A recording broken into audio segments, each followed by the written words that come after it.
adalah seseorang ketika kerabatnya diputus dia akan nyambung.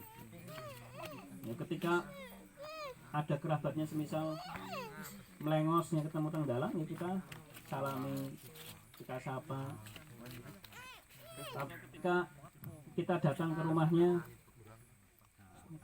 dia semisal tidak pernah datang ke rumah kita, kita datang ke rumahnya, itu termasuk bentuk salah satu silaturahim yang sempurna. Ya, kalau kita mampu ya niku sing paling baik seperti itu. Kalau tidak mampu ya paling tidak kita tidak ikut-ikutan seperti orang tersebut.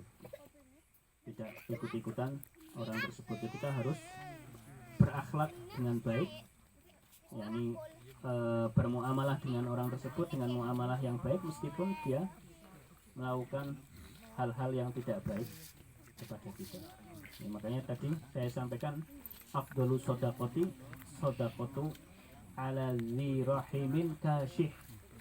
Sedekah yang paling afdal adalah sedekah kepada kerabat yang menyimpan kebencian kepada kita. Semakin kerabat kita itu semakin benci kepada kita, sedekah yang kita berikan semakin afdal. Karena apa? Kita mengeluarkan sesuatu dan hati kita nggak senang.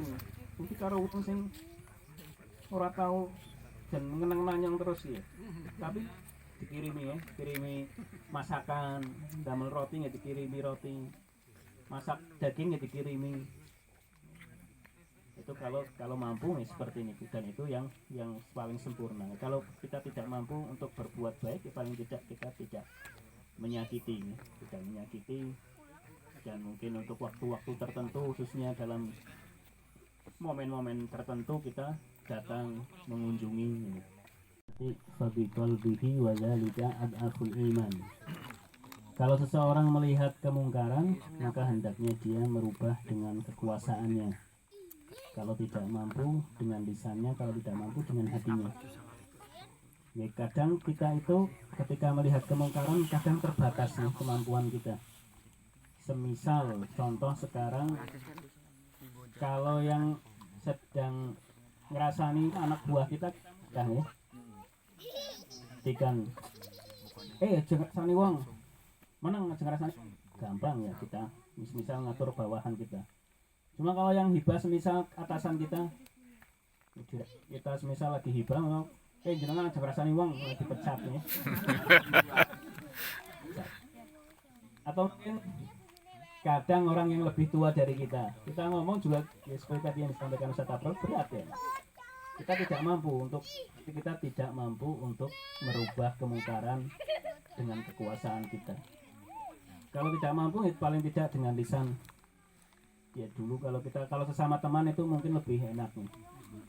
Kalau sesama teman, kalau dengan lisan, dulu kalau kita kadang ngobrol ya dia di pesantren, kadang di pondok, kadang juga ada hibah. Kalau kita ngerasani ya, salah satu teman dari kita kadang mengingatkan ya, jangan nyate, jangan hati-hati aja nyate lah.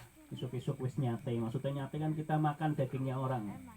Isuk-isuk tangi turu wis ngrasani wong, wis sarapan dagingnya wong. Aja nyate lah, isuk-isuk wis nyate wong durung sarapan.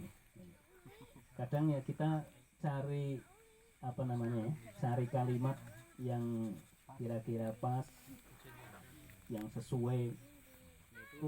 Berbeda-beda ya dari satu orang ke orang yang lain. Mungkin kalau mungkin dengan saudara yang seumur itu lebih enak ya. So, dengan saudara seumur kita lebih enak. Sudahlah, jangan aja ngerasani wong bae lah, ngomong sing liyane. Kalau orang yang lebih tua ya, kalau kita memang tidak mampu, kita memang tidak bisa menghentikan, tidak mampu menasehati, kita tinggalkan ya majelis itu. Kalau bisa kita tinggalkan, karena kalau kita di situ dan kita membiarkan, ya paling tidak kita kecipratan dosa ini. Atau kalau semisal kita tidak bisa pergi, tidak bisa meninggalkan wong lagi di mobil, kita arep mudhun nang dalan, arep mudhun bae aku ngrasani wong bae, mudhun kene, nggak mungkin ya. Ya sudah, kita mengingkari dengan apa-apa yang mereka katakan. Paling tidak kita tidak senang, kita tidak ikut ngomong, dan kuping kita ini tidak menikmati. Kalau kuping kita menikmati, kita senang ya sama dengan kita